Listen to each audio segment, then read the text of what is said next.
Hi అండి అందరికీ. ఈరోజు బుడ్డి కిచెన్ ఛానల్లో మునగాకు పప్పు చేసుకుంటున్నాం. మునగాకు పప్పు ఎలా చేసుకోవాలో వీడియో మొత్తం స్కిప్ చేయకుండా చూడండి, టేస్టీగా వస్తుంది. స్టవ్ మీద కందిపప్పు పెట్టి సరిపడా నీళ్లు వేసి ఉడికించుకోవాలండి. ఈ లోపల ఒక ఉల్లిపాయ, ఒక టమాటా, 2 పచ్చిమిర్చి చిన్న ముక్కలుగా కోసుకొని ఉడుకుతున్న పప్పులో వేసుకోవాలి.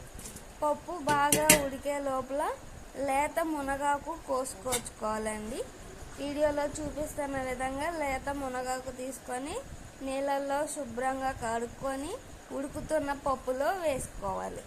మునగాకుని కొంచెం కొంచెంగా పప్పులో వేసి ఉడికించుకోవాలి.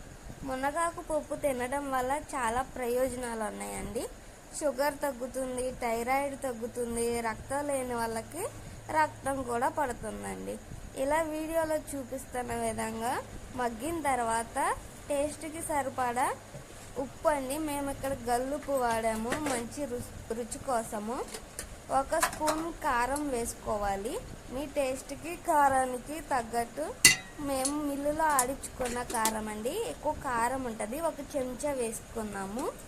అలాగే కొంచెం కలర్ కోసం పసుపు అండి. పసుపు యాంటీబయాటిక్, చాలా మంచిదండి. పప్పు బాగా ఉడికించుకోవాలి. ఉడికించుకున్న పప్పుని పప్పు గుత్తు పెట్టి మెత్తగా మెదుపుకోవాలండి.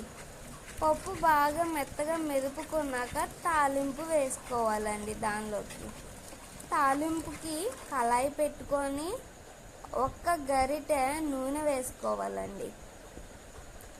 కొంచెం అంత జీలకర్ర, టేస్ట్కి తగ్గట్టు. జీలకర్ర తినడం వల్ల పప్పు తొందరగా అరుగుతుందండి. తాలింపుకి సరిపడా 1 చిన్న ఉల్లిపాయ, 4 ఎండుమిర్చి, 2 వెల్లుల్లిపాయ రెబ్బలు, కొంచెమంతా కరివేపాకు వేసుకోవాలండి.